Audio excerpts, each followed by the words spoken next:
Hello and welcome to UX Leadership by Design. I'm your host, Mark Baldino. I'm also the co-founder of Fuzzy Math. Fuzzy Math is a user experience design consultancy that brings consumer-grade UX to business applications for B2B and enterprise tools.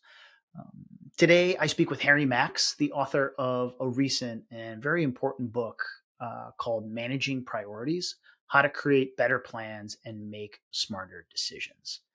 So we all prioritize, right? Or at least we know we should prioritize.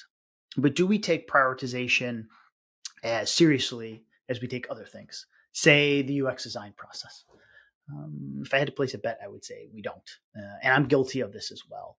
But I think what you'll learn today is that Harry advocates for and explains that we need to be intentional about prioritization. That there is this full process, a foundational and repeatable process that you should actually do before the actual event of prioritization. Think about it as the UX process that happens before you get to the UI. But we don't stop there in the conversation because, with sort of the how and why of prioritization, we also discuss how to get the individuals around you, your team, excited, engaged, and bought into the process.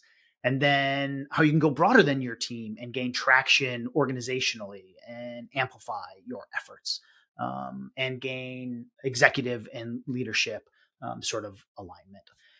I think the book is great. I think this conversation with Harry is really, really enlightening. And I just want to say, if you're interested in the book, after listening to the episode, we've included a discount code below, and I would encourage all of you to go grab it. So as always, thank you for listening and enjoy the episode. Harry, welcome to the podcast. I'm glad to be here. Thanks so much, Mark. No, I appreciate your time. We're going to get into a little bit of your background and a book for which you're an author of, which is Managing Priorities: How to Create Better Plans and Make Smarter Decisions. And as I mentioned in our little pre-chat, you've been very busy running workshops and talking about the book. So I'm super excited for my audience to learn more from you over the course of our conversation here. But maybe just for starters, you can give the audience just a little bit about your background, and then I'm really curious about what made you decide to write the book. Yeah, certainly. In terms of my background, I've had the great fortune of working for, fantastic companies like, DreamWorks and Apple and Hewlett Packard and Rackspace on the large side. And on the small side, I've been intimately involved in about a half a dozen startups and probably loosely involved in probably 50 or 60 more. And then everything in between. So I have this broad background that sort of touches on product design and development, technical documentation, strategy development and deployment, both as an internal employee and as a consultant, and now as an executive player coach, where I'm kind of a fractional product lead typically, and then also do executive coaching from within that role. Interestingly, the book got kicked off because when I was a product design executive at Rackspace, which is a hosting company in Texas, and I had been invited to give a talk at South by Southwest on problem framing and diagnostic thinking, and it turned into a longer presentation. It ended up as a TEDx talk. I got invited to USAA. Luke Holman invited me to Innovation Game Summit and Adobe, and I was talking about this topic, and people didn't seem to be terribly curious about it. But in that talk, I touched on the topic of prioritization, and all the hands went up. And I'm a product guy at heart, right? I'm like, how? That's a demand signal. And I went back and started looking at the literature. I searched for books. I didn't find very much. I found a ton of stuff that talked about how important it was. And I found awesome resources, where books and whatnot had like a chapter here or a section there or a blog post here or whatnot. But there were no books on the topic that addressed it end to end holistically as a thing. And so I called a friend of mine who's a publisher and said, hey, found this really strange phenomena. I can't find a good book on prioritization. He said, that's crazy. And so he went and looked and said, you're right. You should write it. And I thought, oh, a piece of cake. That was 2015. It just came out. So Okay. It was hard. Well, congratulations on getting there. It sounds like you kind of did a little bit of the sort of like product strategy research process, which was you kind of had a listening device out there you weren't aware of, and then you dove in to explore it. But I just want to pause and say that's amazing that that there you couldn't find a holistic, comprehensive end to end book on prioritization because everyone, well, I shouldn't say everyone. The vast majority of people I know in my work life prioritize or Mhm, have done prioritization, and mhm. people do it extensively in their personal lives as well. And so the idea that Yeah. there wasn't a guidebook out there is shocking, but also it kind of makes sense. So, what do you think about? I know 2015 to 2024 is a long stretch, and frankly, the world's changed a lot in that time. But what about this time and place? Like, why do you think people need this end-to-end comprehensive book on prioritization? Frankly, I think it's even more important now than it was when I started looking at it, because one of the takeaways uh, from having written the book and talked to so many people about the topic is that, you know, everything I look at now looks like a prioritization problem or prioritization challenge or prioritization opportunity. And, if you think about your priorities, those are not your decisions. Your priorities are your options, and they become your inputs to your plans and your decisions. And when you look around, you start to see the world through this lens of, wow, we need better options. We need to know which ones are more likely to lead us in an intentional, positive direction. And we still need to use our judgment to ultimately make a decision about what we're going to do, where we're going to invest, how we're going to execute. But it's a lot easier to do that if you've sort of winnowed away the stuff that's not as relevant, and you're left with the stuff that are really your better options, so that you have the option to choose the best options among the good options rather than the best options among the worst ones. So, do people think they're doing prioritization now and they're actually not, or are they kind of doing it wrong? And maybe I want to put words in your mouth and suggest you think people are doing it wrong, but like I prioritize things, but maybe I'm not thinking about it appropriately. Like, what's the gap between what people are doing now and kind of how what's as a best practice they should follow? Well, funny, you stepped right into it, right? Because, of course, the method that I outline in the book is called DEGAP, right? Is to get rid of the gap. And no, I think people are brilliant at prioritization. The thing is we're brilliant at prioritization in simple static environments, and we're terrible at prioritization in large organizational, complex, dynamic, adaptive environments. So by and large, I think we're quite good at it, but we don't know what we don't know. And as the world around us is more complicated, and as we step into our, sort of work lives, it immediately starts getting unwieldy and hard to do. And, we've got our go-to frameworks or sorting techniques or methods, that we've got the stuff that we use in our personal lives and in our professional lives. It's sort of like, well, what worked before? But is Yeah. that the best way? Probably not. There are more consistent, more repeatable approaches. There are better sorting techniques and better marketplace simulations and better hybrid methods. If you don't know what they are, you're not going to use them. So it's kind of a long-winded answer, but that's kind of how I think about it. Not at all. I mean, I think it's great, and I want to point out that there's kind of an appendix in the book which is the methods that and kind of how tos and best practices there. But that's not the core of the book. And I want to get into this sort of dynamic environment when you're prioritizing within a team and how to make traction there, and then how to get organizational traction. But if prioritization is done correctly, what are the proper inputs and what are the proper outputs, or what are we getting out of it at the end of the day if done right?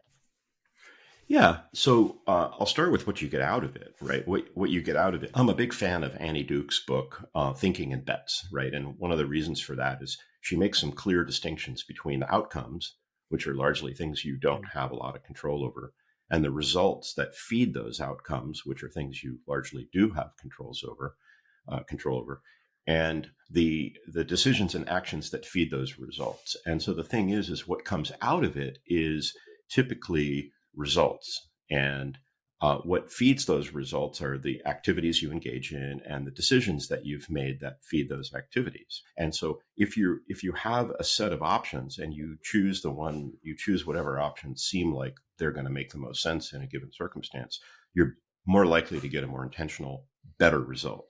So what do the results look like? Well, the results are fed by, I know this gets a little esoteric, but outputs like a PowerPoint deck or a spreadsheet or a tool where you have, Jira, whatever it is you're using to, there are hundreds of tools, right, for actually articulating what your ordinal list of potential priorities, how those have settled out.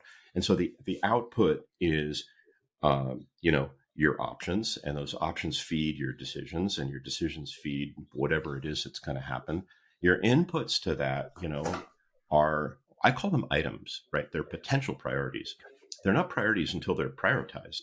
So people often talk about, what are our priorities? No, what are our options, or what are our items is really a better way to think about it. So coming in the front, you've got, in a given circumstance, you've got items that you need to prioritize, and they can be in any category, right? You can prioritize people, right? You can prioritize stakeholders, for example. I went to Bruce McCarthy and Melissa Apple's, they had an event last night where they're releasing their new book, Aligned, on stakeholder management, right? I was thinking this morning, what was I going to write on LinkedIn about that?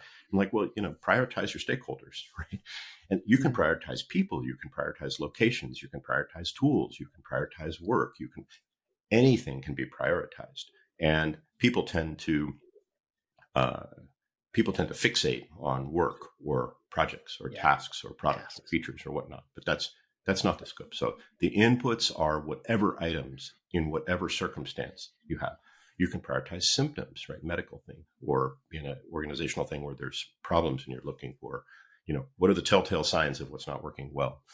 You can prioritize anything. And in the middle of that is the prioritization process. And then the output is, or what comes out of that process are options in some kind of ranked way. Great. And you mentioned you think people are great at prioritization. Do you have a sense of, I like the analogy to like an agenda of a meeting. Everyone knows I think even research shows, if you have an agenda to a meeting, it's going to be a more efficient use of everyone's time. But no one puts agendas in meetings, or they ignore agendas in meetings for the most part. If we know we should follow more consistent methods, we should look beyond what we've done for the past 2 years, that there are best practices out there. And, why do people ignore that? And maybe this is a hard question to answer, but I'm just kind of curious. You spend a lot of time in this prioritization. It's like everyone knows they should do it and probably knows they could do it better, but they end up not, and they fall back on previous tendencies, which maybe is just human nature. But if we're actually really good at it, but we're kind of thinking about it maybe a little bit wrong, or aren't always doing it, or we're hyper focused on like task management prioritization, like, well, what do you think's behind that? And again, I know this is kind of maybe this is an esoteric question. Well, it's actually a great question. And of all the things I've done, nobody's asked me that one over the last couple of weeks. Funny. And I do address this directly in the book, right? And it gets to the heart of the first few chapters in the book, where I say we have to prioritize prioritization, right? We have to make prioritization itself a first-class citizen. And the way that you do that is you first decide whether you need to prioritize, right? So I have this method, DEGAP, DEGAP. I'll explain what the acronym stands for in a minute. I didn't invent it. I just discovered it and named it, and it's in the book, and it's not all that complicated. But the point is the first step in the process is decide if the benefits of being intentional about prioritizing are going to outweigh the potential costs or risks of doing it ad hoc or not doing it at all. And there are some very, very quick cheats for determining whether you need to do it. For example, I like Watkins star model, right? Are you starting something new? Are you trying to do a turnaround? Are you trying to align something for, increasing success, right? And so on and so forth. So I lay that out in the book. There's like a checklist, right? Oh, do I need to prioritize? Quick, go through this list of things. Are any of these circumstances real for me right now? Those are clues that you might want to tap the brakes just a tiny bit and slow down to be more intentional, because you're more likely to get a better outcome.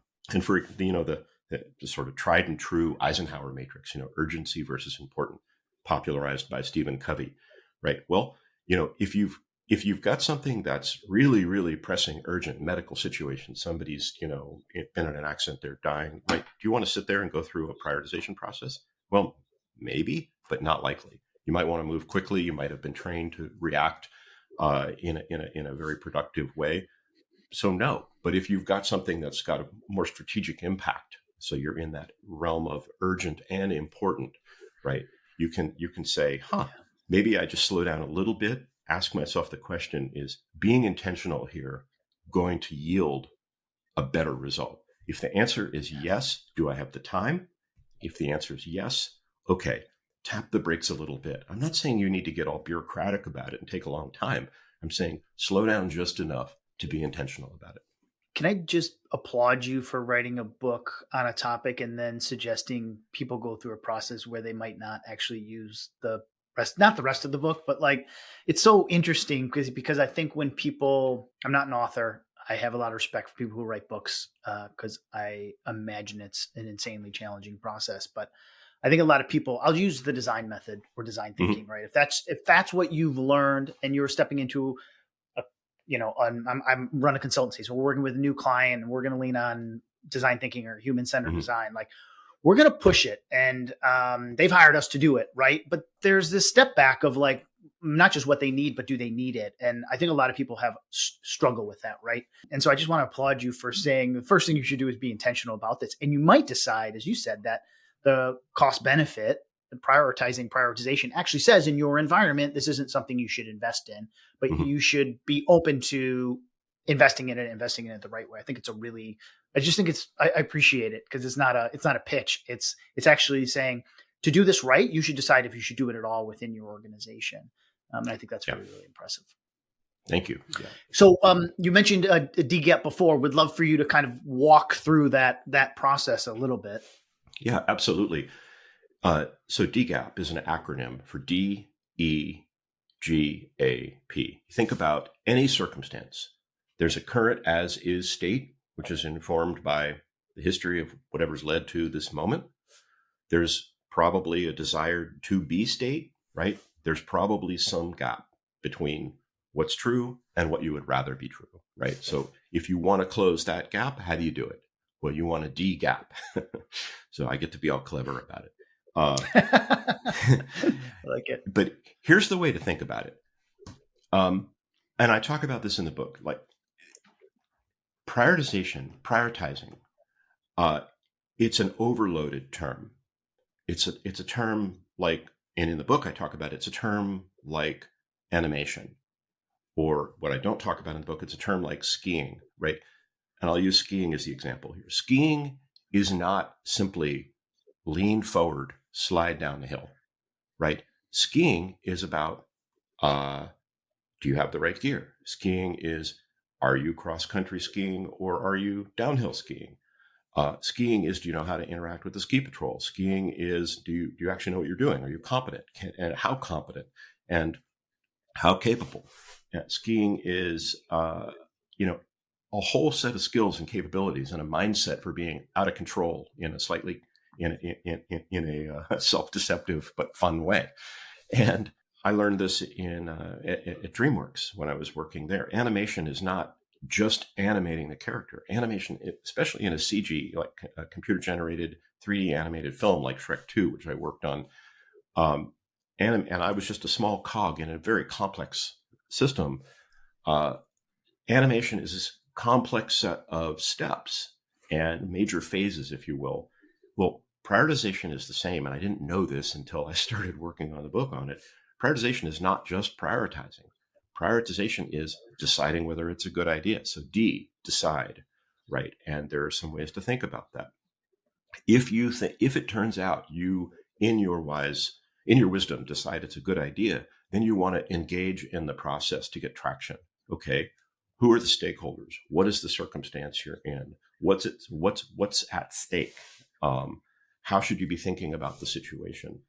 Okay, once you've started doing that, then you start gathering the items that you want to prioritize from those stakeholders, right? DEG, gather.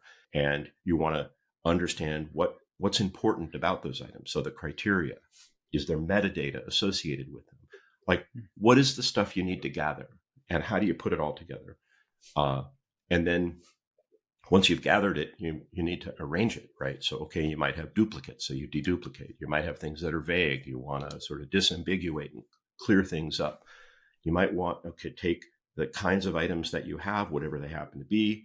You might want to evaluate them at a high level against the dimensions or the criteria that you're thinking about. So, for example, urgent versus important, or cost versus impact, or whatever it happens to be.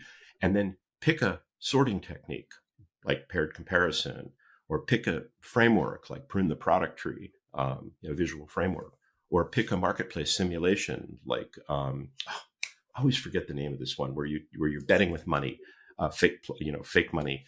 Yeah. You're making choices and you're doing trade-offs. And anyway, it's one of Luke Holman's fabulous techniques, and the name always eludes me. I should write it in front of me so I remember it. And I use it. I just never remember what it's called. Or some complex hybrid technique like AHP, which is really heavyweight, right? And you really want a purpose-built tool. See, in the arrange phase, it's like clean up the stuff you've got, figure out what you're going to do. Yep. You don't actually prioritize till P, DEGAP, DEGAP. That's where you run the process. And so just like animation, just like skiing, just like any verb that it actually implies a significantly larger set of activities, the fact of doing the thing is not sort of wholly representative of the specific phases that go into it. Design is a perfect example of that. Yeah, it is. And it's fun. And of course, my brain goes there because I've been in design my whole life. And, people, I think design, and I think you could say the same about prioritization. You mentioned stakeholder management, right? Like people think design at the end of the day is you're getting a UI, you're whatever I can feel and touch and see is kind of the end deliverable. But the power of that deliverable is kind of two components. One is that you followed a process to put it in foundation. So you're not just designing anything, but you're making purposeful decisions. And it's also something that moves stakeholders along. It is give people a visceral response to, I could put a persona together or journey map and people are cool. We can reflect on it. We can do opportunity identification. But when you put a UI in front of somebody, they have this visceral response. It really does move teams and get elicit and get teams moving together. And that's really, really powerful. But that's what people think about design is the UI at the end of the day. And I think you haven't said this, but I think a lot of people place the emphasis first and foremost on the activity of prioritization and then what I'm going to get out of it, which is kind of some fancy matrix. And it's like, oh, that's the visual I'm going to put into a deck. The same as the UI is a visual I'm going to, put in a clickable prototype that's going to move people around. But without a thoughtful, coherent process to get there, it's not going to be kind of as powerful. And I do want to talk about two chapters in the book kind of towards the end, which I think are really interesting and kind of alluding to them along the way, which is it's one thing to run it purposefully. It's another thing if you're working with a client or within an organization to kind of get alignment around being purposeful with prioritization. And one of the components is kind of how are you getting, or one of the chapters is really around like team alignment and driving that forward, and then how you gain organizational success and get traction within a broader company. And so I'm just kind of curious if we can spend a few minutes talking about those two components in terms of like getting the immediate group around you and then getting the larger organization to embrace these methods and get sort of some amplification from them. Yeah. So, just stepping back a tiny bit to set some context, the implicit thesis of the book is, look, the best organizations prioritize pretty well. And those organizations rely on teams that typically do a better job of prioritizing than companies that don't do it as well. And those teams are composed of individual contributors and frontline managers and personnel that actually do a pretty good job of figuring out what matters more versus less. And all of that gets synchronized, right? And they become more effective at doing it. So the book says, okay, let's talk about making the case for prioritization. Let's look at the DEGAP process model. Then let's look at what does it mean from the point of view of individuals? What does it mean from the point of view of teams? And what does it mean from the point of view of organizations? So from a team's point of view, the sort of one of the core messages in the book is it really doesn't matter so much what method you use, so long as everybody's bought into the process, right? You want to bring people along with you and get them engaged in the process and figure out whatever methods or techniques you're going to use, because if people feel like they're part of the process, the outcomes matter a lot less, because people will figure out how to deal with, if they've made a bad decision, they'll make another one that's better, hopefully, and so on and so forth. And you scale that up and it becomes really complicated. So the middle of the book, which looks at teams, focuses on some, a visual framework like Speedboat, which is really on aligning the team around, what's slowing it down, what could speed it up, what are the risks, and so on and so forth. And then I move into what does it mean, for teams, and for folks in product design and development, the second chapter on teams is probably going to seem pretty, pretty standard. It's like, what does it mean for teams to prioritize in a repeatable or more continuous way? But then moving into the organization stuff, this gets tricky, right? Because, well, first off, a 200-page book could never address prioritization at scale, right? The book could be thousands of pages long because this is a complex topic. But what I did want to do is give people a perspective on, like, if you're in an organization, what are the telltale signs that prioritization is happening, and how should you be thinking about it, and how could you be participating in it? So like chapter 12 really focuses on, and I try to pick a one method for each chapter to help ground the discussion. So in chapter 12, I use this prioritization pyramid. I call it the max prioritization pyramid because, I sort of came up with it and I've used it in multiple environments. It's particularly helpful where, the base of the pyramid is sort of what's required to run the business now, or what things that have been investments that you've agreed on. The top of the pyramid is what are your real convictions telling you are where the organization needs to go, and then how do you connect those two things across whatever categories like tech debt, new features and capabilities, process and automation, whatever it happens to be. And so I really focus on that and unpack a story around the application of that method there. And then chapter 13 really goes into what does it mean that, in a larger organization, you have this problem of, like those Eastern European nesting dolls, right? You got the big one, you got a little one inside the bigger one, so on and forth. It's turtles all the way down, right? And in organizations, larger organizations, kind of the key challenge is that when you're in one of those organizations, it's like that the David Foster Wallace thing, the two young fish go swimming by, and the older fish comes by and goes, "Hey, how's the water?" And then passes on. And then the two young fish goes, "What's water?" Like, when you're in a large organization, prioritization's happening. If you don't know what to look for, you can't see it. And therefore you can't participate in it as intentionally and actively. And therefore you're not going to feel like you're bought into the process. And therefore the outcomes are going to be worse. So what I'm trying to do in chapter 13 is say, look, here's how to think about prioritization at scale in a large organization. Here's a method that's tried and true for at scale, what it means when leaders have convictions, to trickle those convictions down in terms of what they think priorities are, but make sure that gets all the way down to the ground level with a priorities discovery sprint. And it's called different things in different environments. Catchball is the term that came out of TPS, the Toyota Production System, where the leader takes what they think the priorities are, they knock it down to the next level, it bounces back up, and it comes back down 2 levels, and so on and so forth. You get all the way down to the ground level where you've got individual contributors and frontline managers who are interacting with customers, suppliers, lawyers, everybody, and they're like, no, we need to focus on this. And this gives you a method for aligning what leaders think needs to be done based on their perspective of what's going on in the world. They're talking to their stakeholders at a very high level with the perspective of what's going on at the ground level, where the interface with the world is actually happening in a very broad way. And then what methods might you use? And in that chapter, I focus on a sophisticated hybrid method called AHP, which is like proven to be like damn near the best method to use in a large organization if you're going to be doing top-down style prioritization. But unless you know what AHP is and how it works, it's the whole thing's a mystery, right? So I'm trying to demystify, I'm trying to unpack the mystery of what prioritization looks like at scale, whether you're actively involved in it or whether you're just sort of watching it happen around you. But I digress.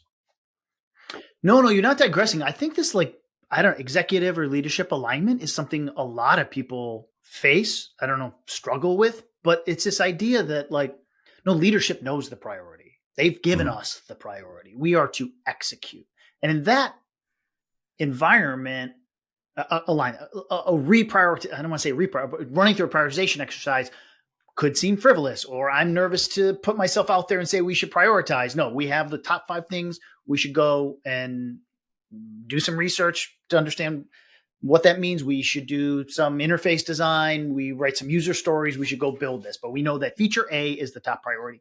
And so, like in that environment, if I'm working in that environment and I'm getting that sort of top down messaging, like what is your advice for folks to actually make a case for prioritization, or how should they be doing it? How do you, I mean, you don't have to explain every part of the message, but how, what is that sort of top down? And then I think it goes down kind of back up in a slightly different format. Like, how does that work if I feel like I've been given my top 5 things to work on for the next 6 months?